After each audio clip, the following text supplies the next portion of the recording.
The wedding date had been set. The cards had been printed. The guest list was made and the guests had arrived. The caterers had arrived and the food was cooking. The marriage celebrant had also arrived and he was waiting at the altar. The groom arrived with his best man and he was waiting at the altar. The bride came in and the ceremony was just about to start. In comes Jos Buttler riding a horse, and he doesn't park the horse outside the church. He brings it right in, picks up the bride, puts her on his horse, and rides away into the sunset to spoil the perfect wedding for KKR. Well, if you just witnessed this game, it's been one hell of a ride.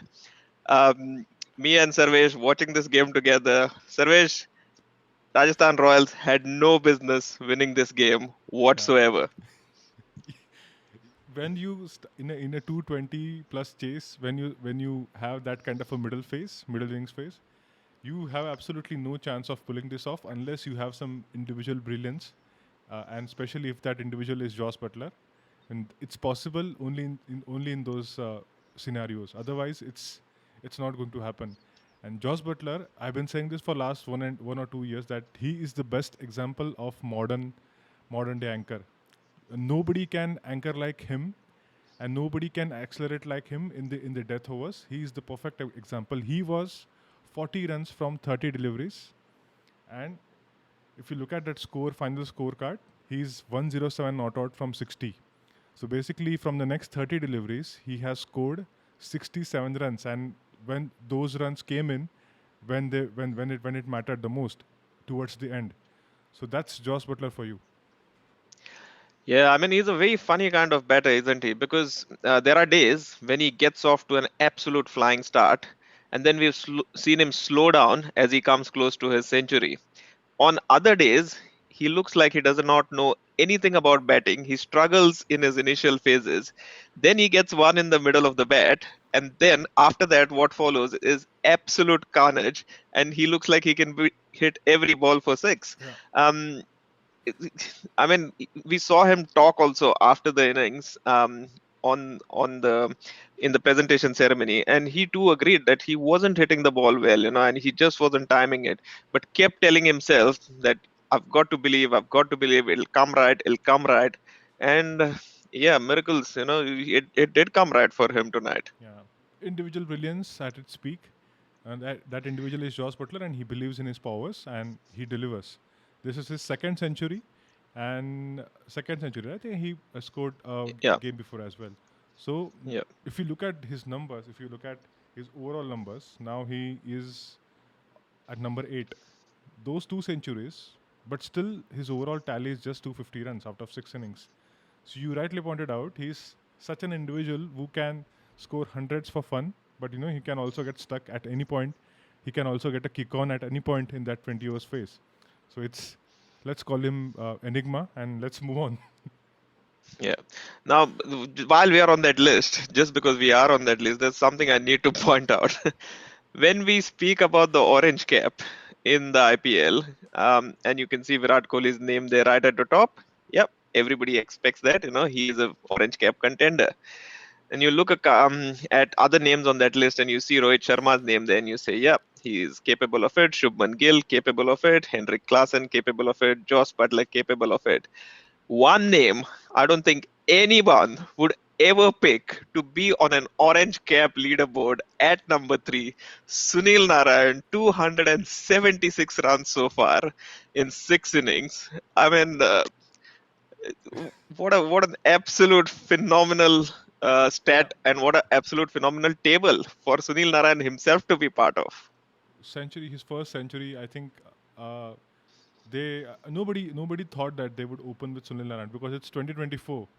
We feel that people have figured out his batting. We right actually, I mean, they have figured out his batting, but as a player, when you improve, when you keep improving, you keep finding ways to score runs. This is what happens. So it feels like Sunil Narayan is somebody we have already figured him out, but it turns out that we don't have. I mean, he is scoring runs against now quicker bowlers. He's scoring runs against those bouncers. So he has definitely done something He has definitely added that extra layer to his batting. And then when you have somebody like a Gautam Gambhir backing you, I mean, it comes off like this. This is the entire result, and not just that 276 that run score, that number. You can also look at his strike rate, number of sixes. I mean, 20 sixes. He's only behind Henrik Klassen. He's a proper batsman, and Sunil Narine is.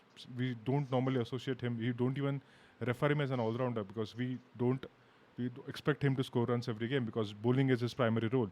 But still, 26s and 5.7 deliveries per four and 7.4 deliveries per six. These are absolutely phenomenal numbers.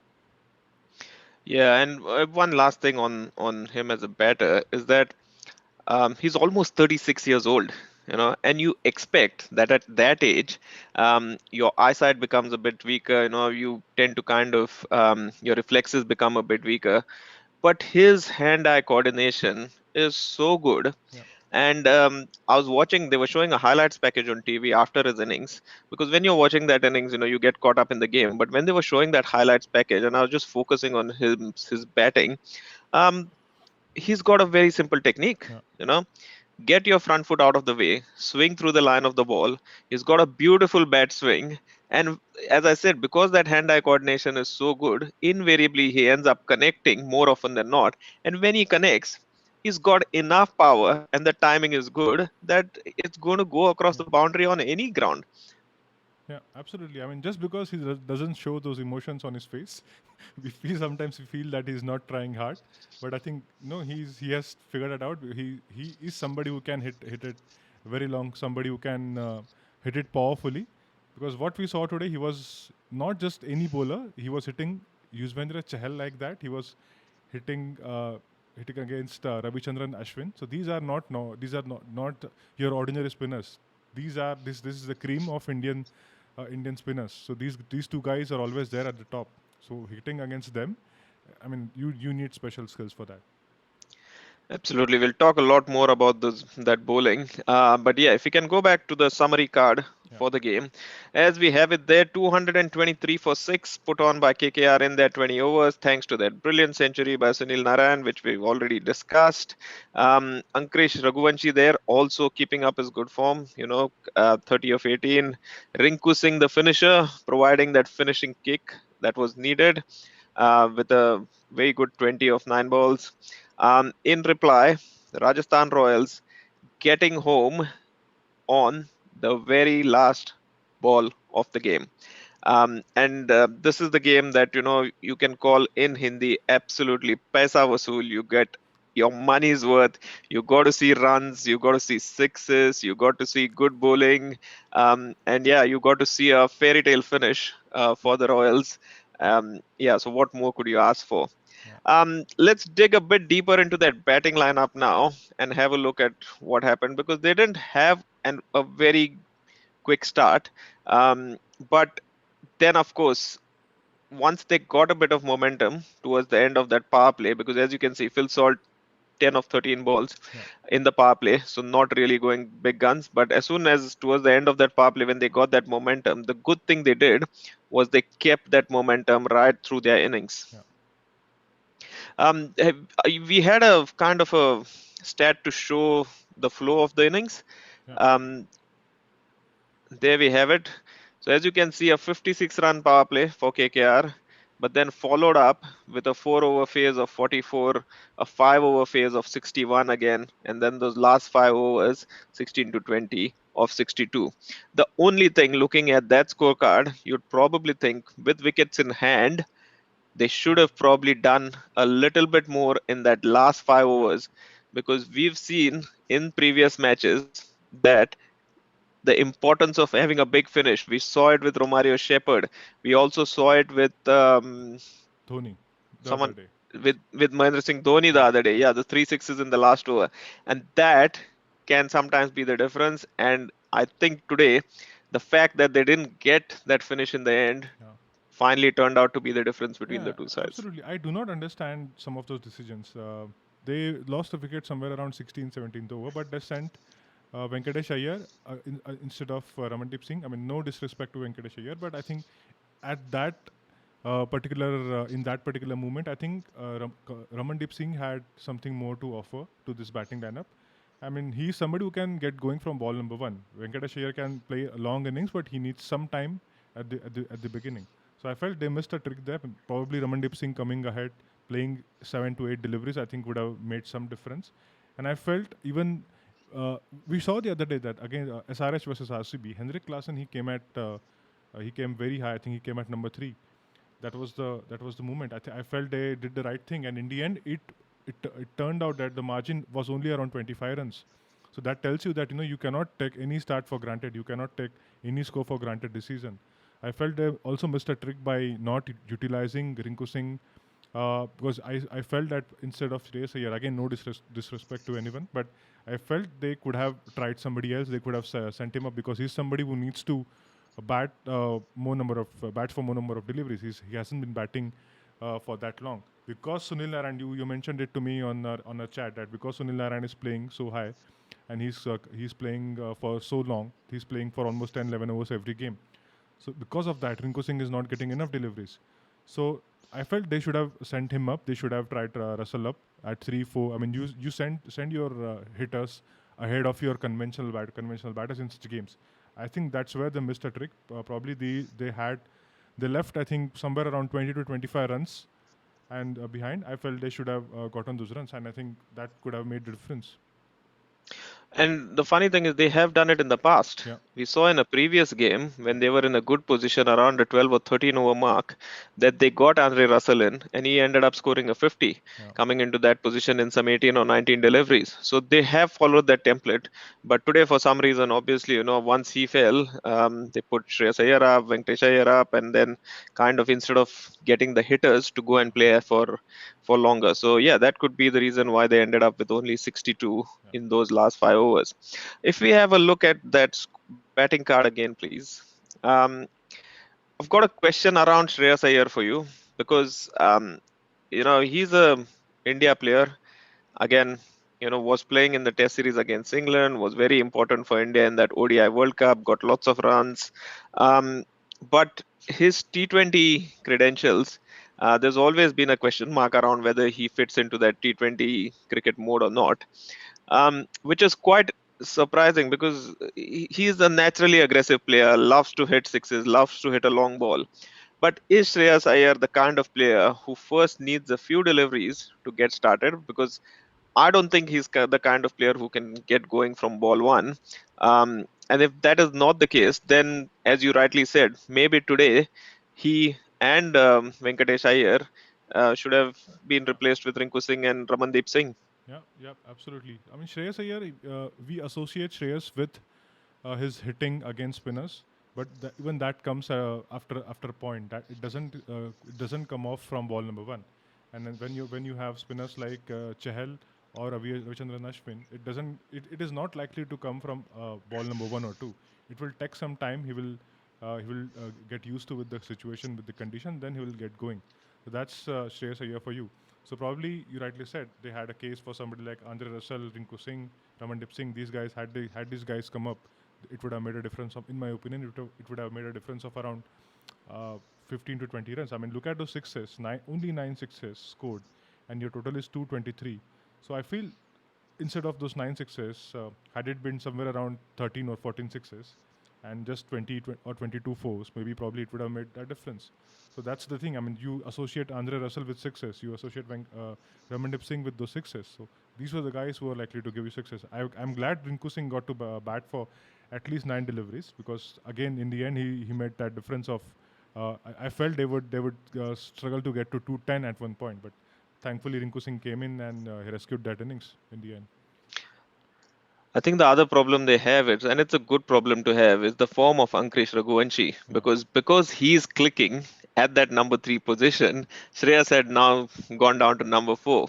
If Ankush Raghuvanshi hadn't clicked at number 3, you probably would have had the case of Shreyas going at number 3 and then getting a few balls to get his eye in rather than having to come and have yeah, to go from ball number 1. And yeah, it's a good problem to have, but it is one of those realities in a T20 game that because it's such a limited time, yeah, yeah, you are going to have players who play out of position. You're going to have players who don't get to play the number of balls that they should. Yeah, absolutely. Completely agree with that.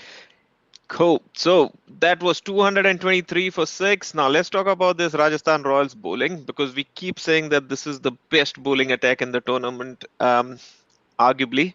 Um, Trent Bolt, yeah, he did what he does best, was Yeah, good in the power play, picked up that early wicket, and sorry, not the early wicket, got a wicket of Sunil Narine late with the late in the Yorker, wicket. Yeah, and we'll talk about that Yorker as to where it was all throughout Sunil Narine's innings. Um, but yeah, Trent Bolt doing his job. Avesh Khan in a 11.15 run rate game going at 8.75, so he's done his job. yeah, Um, but Yuzvendra Chahal, Ravichandran Ashwin, 8 overs between them, gone for what is that? yeah. 100 and 103. 103 in Yeah, 8 overs. for That's just not one something wicket. that you Yeah, see very often. yeah. And you've got a theory behind this survey. So what is it? So, I, I mean, we keep saying that matchups they don't really matter, or we say sometimes we give more importance to matchups and than the match situations. But I think in this case, the matchups of Sunil Narayan against Chahal or Ashwin, they had a case there. I will read some numbers for you. Since 2018, Sunil Narayan against R. Ashwin, his numbers are 53 runs, strike rate of 279, and he has been dismissed. 279. Yeah, 279 against Shell, and he has been against Ashwin, sorry, and he has been dismissed once. So 53 runs, 279 strike rate, and one dismissal against R. Ashwin since 2018 for Sunil Narayan. And for Chahal, the numbers are slightly better. He has scored 16 runs, but at a strike rate of 178. So clearly, he is somebody. Sunil Narine is somebody who knows what's going to come at him, and he clearly likes facing Ashwin. I mean, those that strike rate 279 is not normal. That basically means that you are getting boundary like every for every third delivery you're scoring two boundaries at least. So that's the kind of strike rate that was.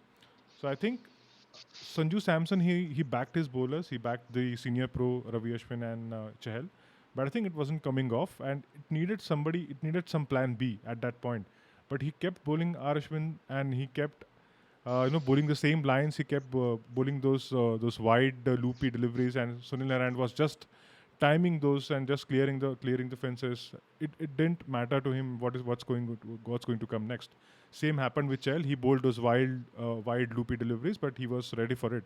He was just swinging his bat. He knew what's coming towards him, and he scored all those runs. So I felt that in that little phase, I think Sanju Samson needed somebody else. But again, this RR team, like we have discussed before, they don't have a lot of batters who can bowl. They don't have a lot of bowlers who can bat. So this is the problem, and I think this is where they can get stuck later in the season at the business end. When such situations arrive, I think they need a bit of flexibility. They need somebody else who can come in and bowl those one or two quick overs. If you remember the great CSK side, which under MS Dhoni, that used to have somebody like Suresh Raina who could come in and bowl two quick overs for 15 runs, and he would just slow down everything. So they need somebody. They have Riyan Parak. They are not trusting him a lot this season, but I think they needed somebody to just come in and control that little phase, and I think that's where they leaked. I think extra 20-25 runs. Yeah, 2 points on that. I mean, we've seen Yuzi Chahal always go with that wide angle of his to the right-handers, to the left-handers, makes people fetch the ball, and that's how he gets a lot of his wickets. But that exactly is the strength of Sunil Narine because he Yeah, loves width, and that's what we know. And yeah, then he's got the reach because he holds the bat quite high up. He's got a long reach, and once he gets to the ball, he's got enough power to deposit any delivery out of the ground as well. yeah, So it's a case of Yuzi's strength also being Sunil Narayan's strength. yeah, And tonight was a night when Sunil Narayan got the better of him. The second thing I'd like to talk to you about is you rightly mentioned they have got Riyan Parag, and one of the um, dictates that was given to him was go back to domestic cricket, play every game, bat at number four, and bowl as many overs as you can. And that's what he did. And he was very good with yeah, the ball, as we saw with his numbers from domestic cricket. yeah, But for some reason, they've been very reluctant to use him. I think so far in this IPL, I've seen him bowl one over, and I don't know whether that's right or wrong, but from memory, I think he's bowled just 1 over so Yeah, far. yeah, This is their sixth or seventh game, and yeah, probably something that they need to look at, because as you said, their batters don't bowl yeah, yeah. and their bowlers don't bat, and they can get in a pickle if that Yes. if everybody's going for Yeah, runs. absolutely. Riyan Parag has, I think he has got more than 10 wickets in Syed Mushtaq Ali last season. And he bowls a lot of overs in domestic cricket, especially in Ranji Trophy. If you remember that game when Prithvi Shaw scored, I think somewhere around 370, 380, who got him Yeah. out? I think it was, if I remember correctly, it was Riyan Parag. And if you check the scorecard of that game, he has bowled somewhere close to 40 overs. So he's not somebody, he's not like a proper part timer. He's more than a part timer. And I think they need to trust his abilities a bit more. I think he can do the job.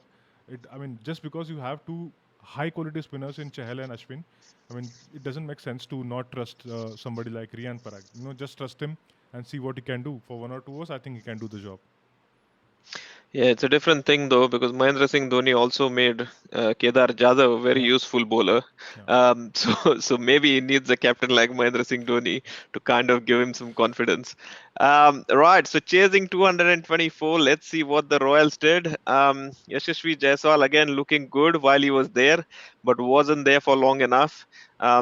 We've spoken about Jos Buttler and how his innings panned out. Couldn't hit a ball off the square for a long, long time, was 40 from 30 balls, and then the next 30 balls produced 67 runs to provide that finishing kick. But they got themselves in a real muddle in the middle, didn't they? I yeah. mean, they lost Jaiswal, they lost Sanju Samson, Riyan Parag comes in, has a good end to the power play. So they have a very, very good power play. But Yeah. once Parag fell, there was a bit of a muddle in the middle. Yeah, 33 runs from over number 7 to 10. That's just about how many? 4 overs for 33 runs. That's just about 8 and eight and over. a half. Yeah, Yeah. that's about it. 8 and over. Then again in 11 to 15, 5 overs for 36 runs in a 220 So plus that's chase. 7. Exactly. That's nothing much there.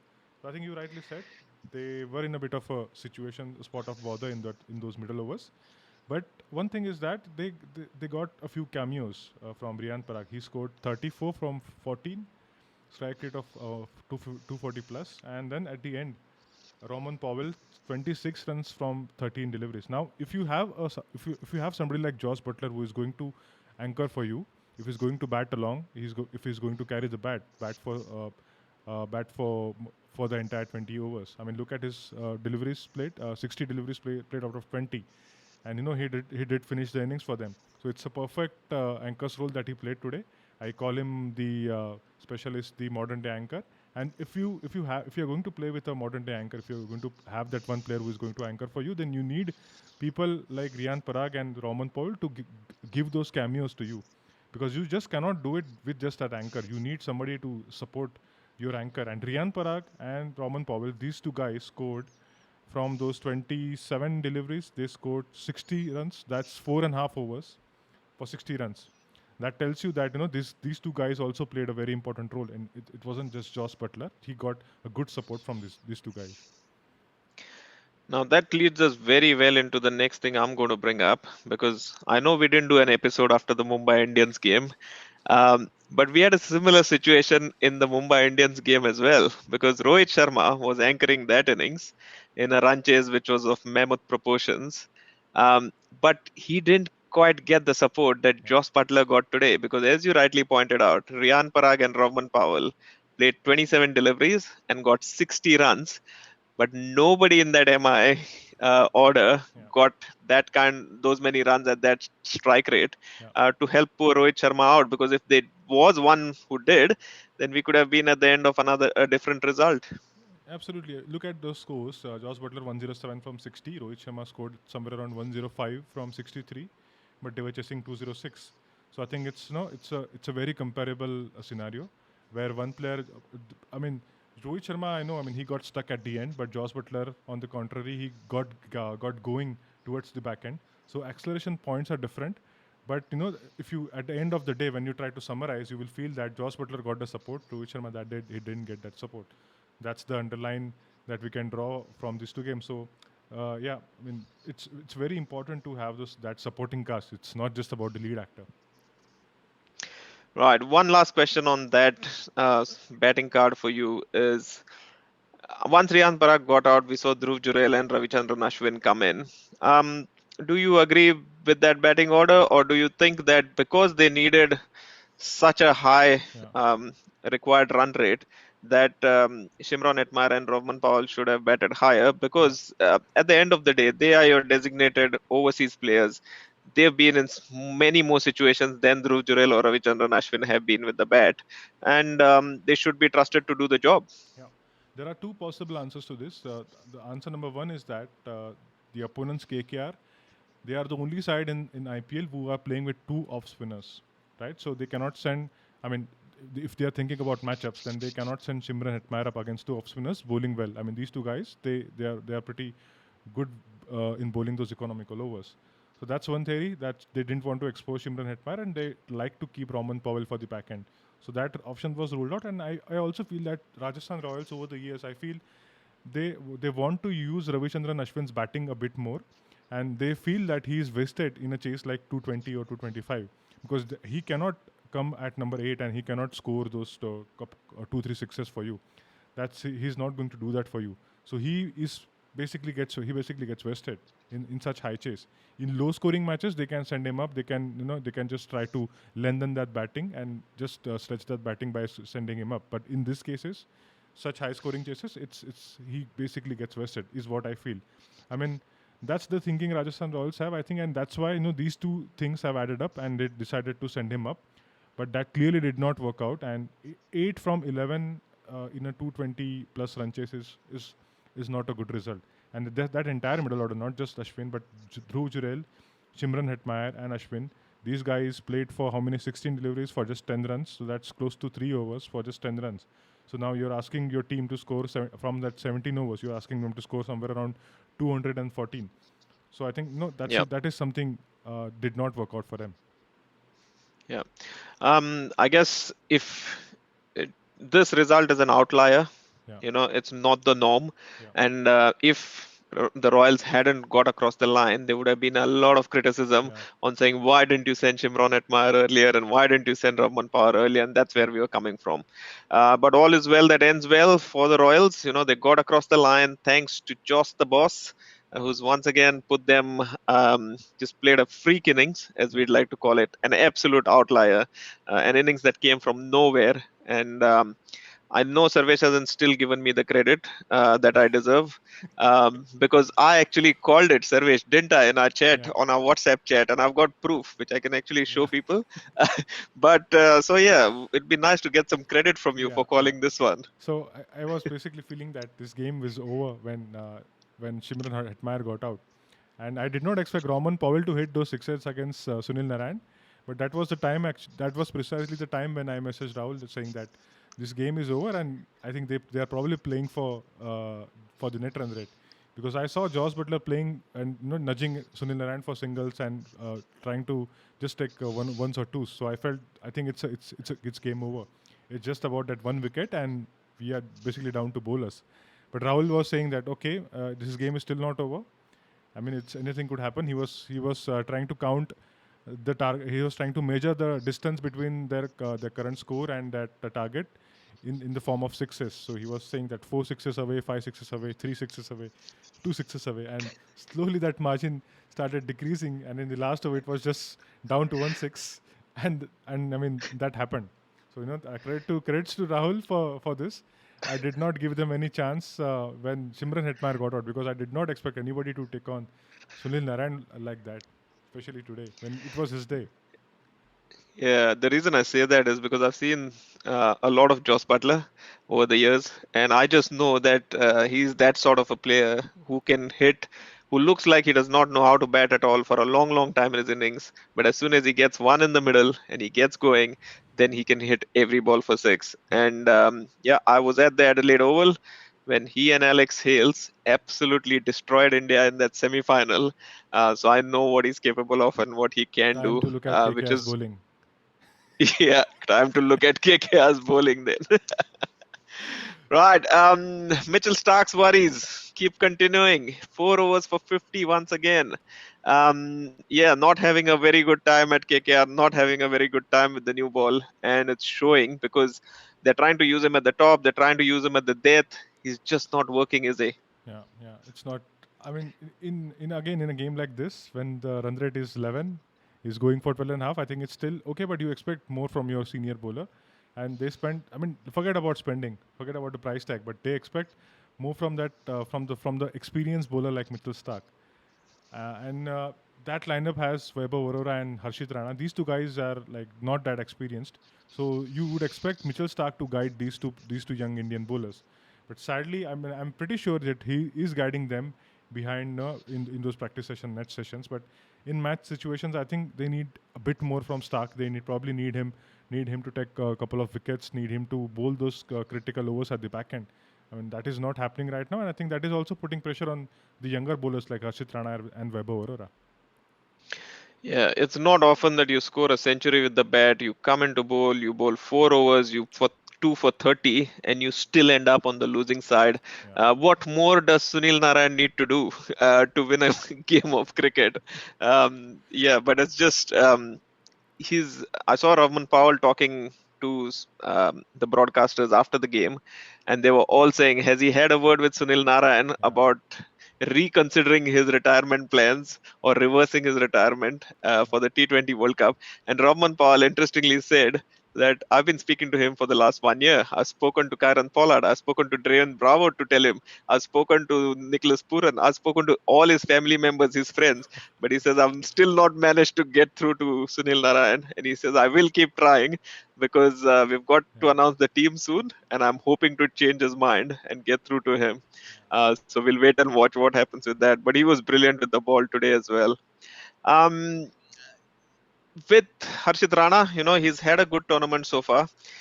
That 19th over, we always talk about it, and it's very, very crucial. Um, but when the pressure was on him to kind of deliver, today we saw that he cracked. I mean, it's an experience thing. The more he does it, the better he'll get at it. yeah. But just the lack of experience and the striking abilities of Jos Buttler taking him apart today.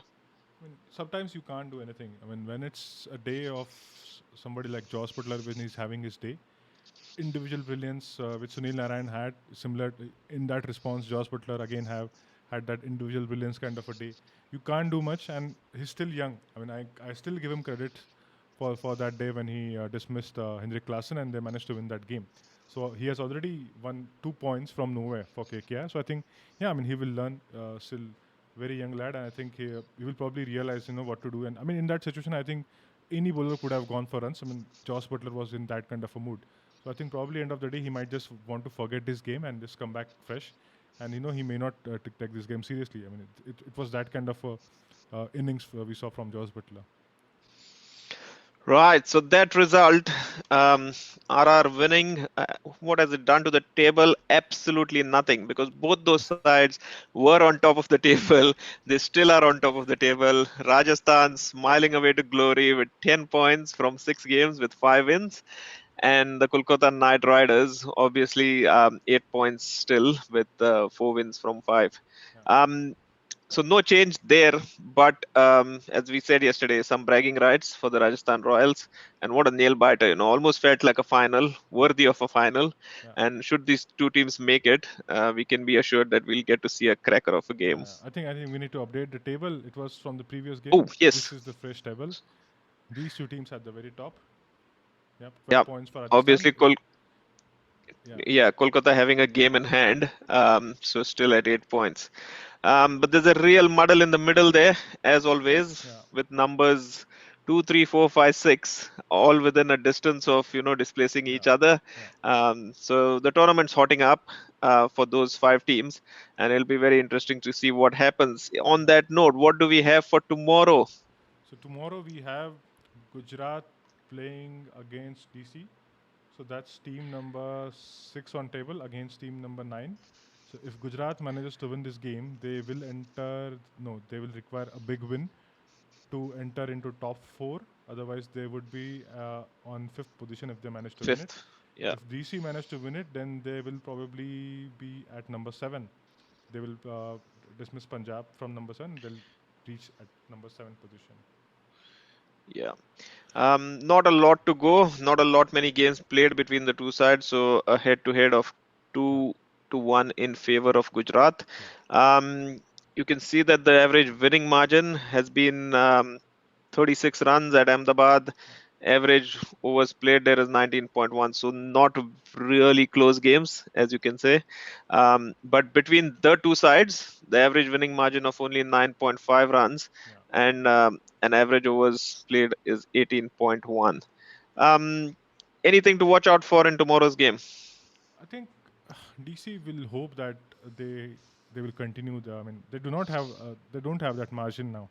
And Gujarat, they also don't have that margin where they feel that if they lose to DC, then they'll probably lose the grip over this season because DC is below them in the league table, and when you are in a situation where you are pushing for that number top four position, you basically want to win all the matches against the teams who are below you. You have to do that.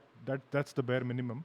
And then if you can steal points from from the teams who are above you, then that becomes a 4 pointer for you because you're not just winning, you're also taking those 2 points away from those teams.